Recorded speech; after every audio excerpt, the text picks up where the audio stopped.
Oh God, it's terrifying. It's a wonderful day in the homiehood, a wonderful day for a homie. Won't you be my homie to Taro? CBC News has reported that Representative Marjorie Taylor Greene of the U.S. Republican caucus is coming out against Canada, saying that Canada is helping Mexico invade the U.S., which is ridiculous for more than a few reasons. The first being that Mexico is not invading the U.S. However, if you take a really hard stance on immigrants, the way a lot of Republicans do and a lot of, well, conservatives in Canada do as well, this might be something that you're worried about, that Canada is letting Mexican people cross into our borders, and then also then getting into the U.S. However, if you really think about it from a geographical standpoint at all, in the way that Mexican people can get to Canada, I mean, assuming that they're traveling on land, is through the United States. So in order for Mexican people to get into Canada, they have to first travel through the U.S. And Marjorie Taylor Greene here is worried that upon leaving the U.S., where they're facing probably even unequal opportunities as a result of racism similar to this, that they are again coming from Canada and then back into the U.S., which in Marjorie Taylor Greene's opinion constitutes an invasion. So really strange. Obviously, this is being done just for attention, as Marjorie Taylor Greene tends to do. You can see in this graph here, U.S. Border Patrol apprehensions per year at the Canadian border. Now, this is obviously something that's really... This is 2000 at the top, 2023 at the bottom, with the projected amount being 8,568. So maybe it is up. Maybe it is up. And there are probably good economic reasons for that. But you can see that the trend over time is that it is down. So and how many of these apprehensions are from Mexico specifically, we don't really know. We on both sides like to pretend it's by land, but big surprise, they have airplanes in Mexico too. They do have airplanes in Mexico, and they do have also boats. There are ways to travel that are not just on land, but I mean, that is why it's also important that we build a wall on our Canadian border, because people do forget that Mexican people have other ways of traveling other than on foot. It is true. The land border makes for spicy news footage and poignant photographs, but most border crossings, legal and illegal, are by plane. This is true, RJ Helms. Thank you for bringing attention to it. But Republicans, especially Donald Trump Republicans, will insist that we need to build a wall. How many people enter Canada illegally from the U.S.? I believe it's not in good taste to call it illegal, but now they're calling it irregular. I think we were covering this the other day because they closed down Roxham Road. I believe it's like not very proportionate. I know it's 100 to 200,000 people are entering into the U.S. Every month, but it's only a small fraction of that are entering then from the U.S. into Canada as well. I believe 15,000. So not nearly as much. But I can't. Don't quote me on that. There's nothing going on with respect to Canada that merits them being treated like some kind of rogue state. They're good working partners with the United States. I don't know. This is I think another. This is a Democrat, I guess, Glenn Ivey of Maryland. Let's see, are they a Republican or a Democrat? Okay, well, they're black, so I guess we can pretty much assume that they're Democrat, although that's not okay, they're a Democrat. That's not universally true. There are people like Leslie and Lewis, who are social conservatives and, sit on the other side of the aisle. The problem, several Republicans said, was that the northern border is severely understaffed. Barely 10% of the U.S. Border Patrol agents are stationed along the vast Canadian frontier, and even among that limited pool, many are seconded for stints at the busier Mexican border. U.S. politicians love holding up charts. Yeah, what is up with that? They love like these big infographics. It's like you could just print like your favorite Instagram infographics and hold it up in the US.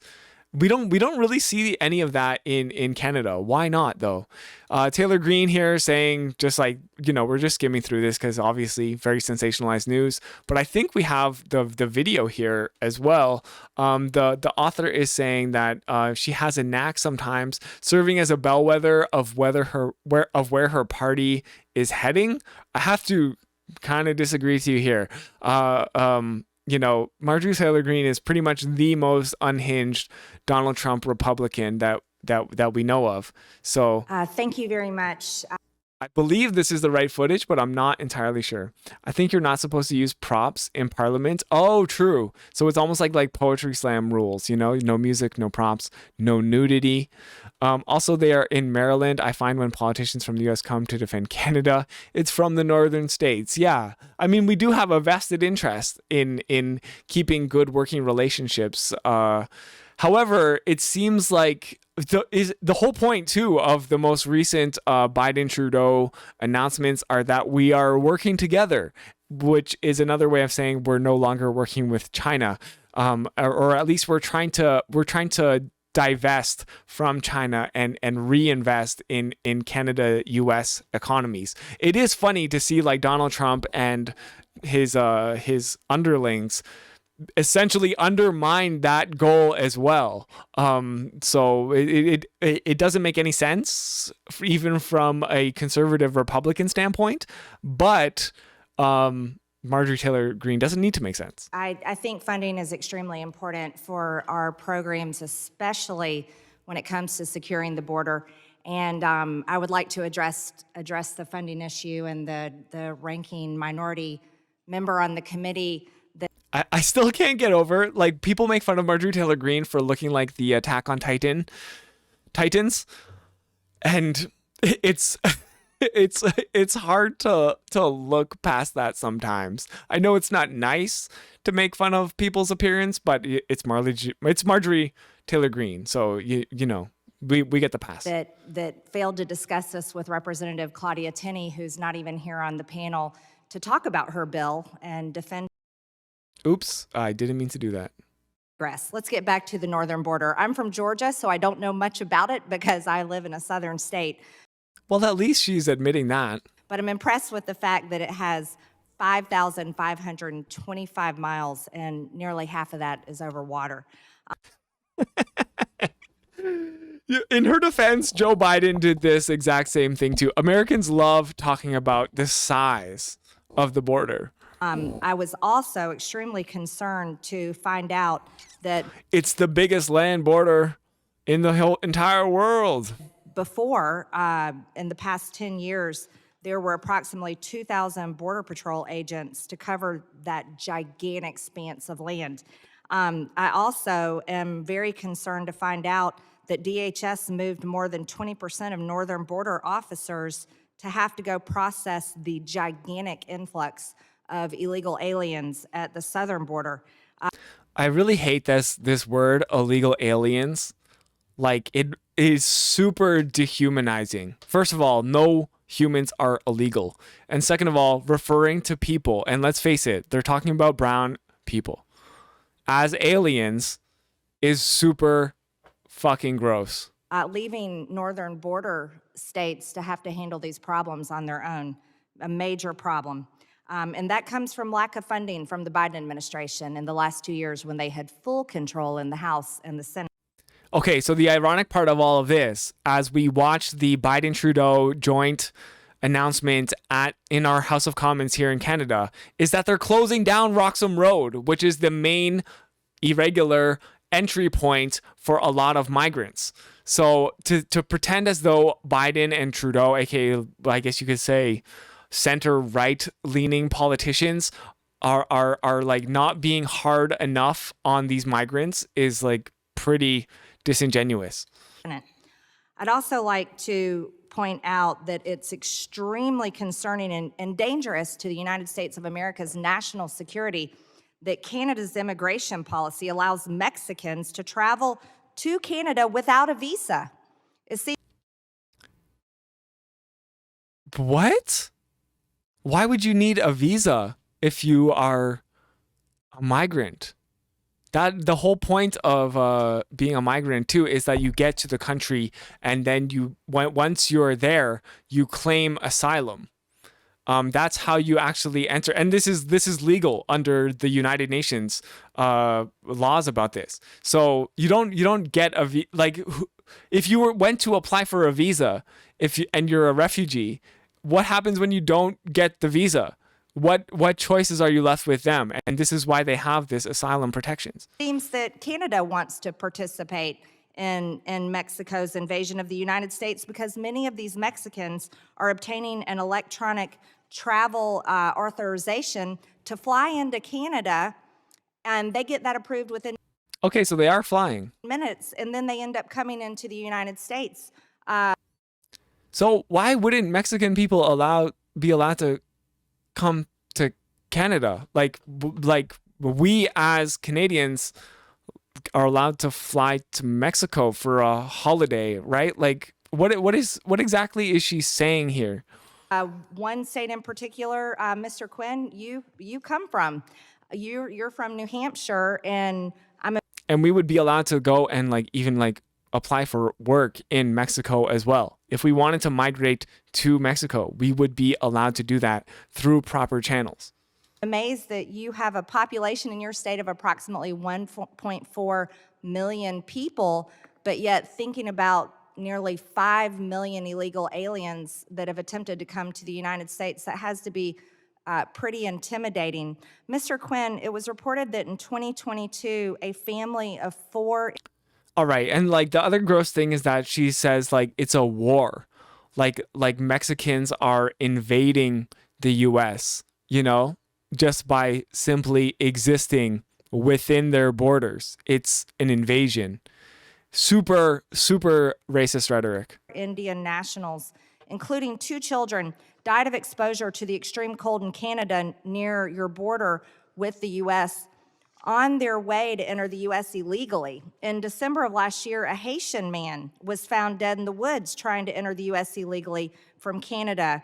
And in just February of this year, a Mexican man entering the United States illegally from Canada died during the trek. In your experience, Mr. Quinn, of being from a northern border state, what type of environments do those who attempt to cross the northern border illegally usually face during the winter months? We've seen enough from Marjorie Taylor Greene. Anyways, her questions are not worth answering. It's so ridiculous that we call ourselves North America and share a huge trade agreement.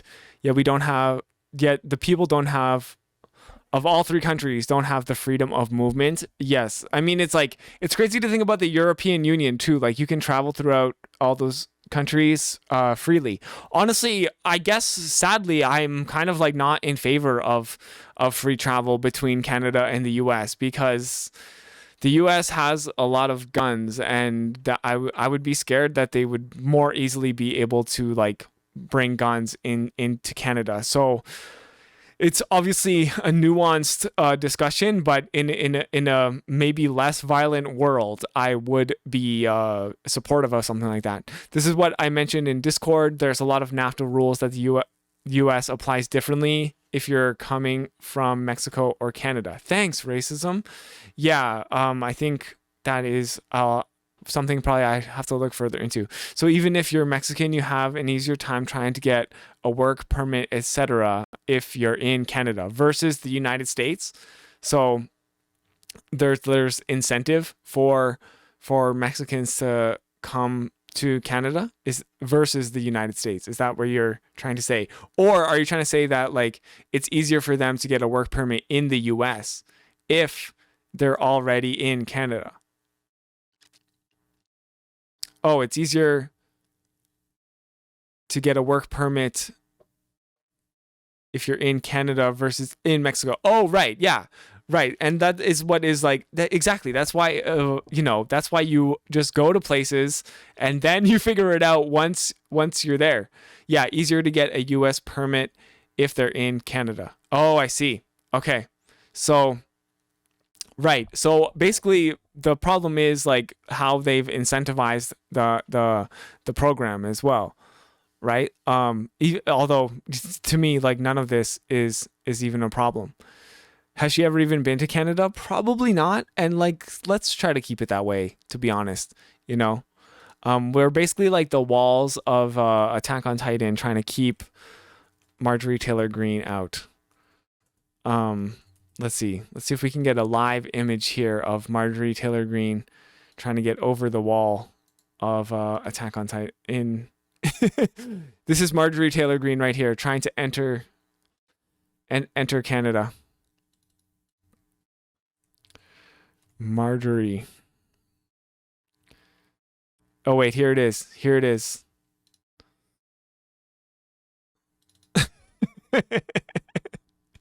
Oh god, it's terrifying. Like the rules are the same, but the procedure is way easier here. Yeah. Okay. So I mean, that's great to know. I mean, honestly, if you're a Mexican person, like come to Canada, you know?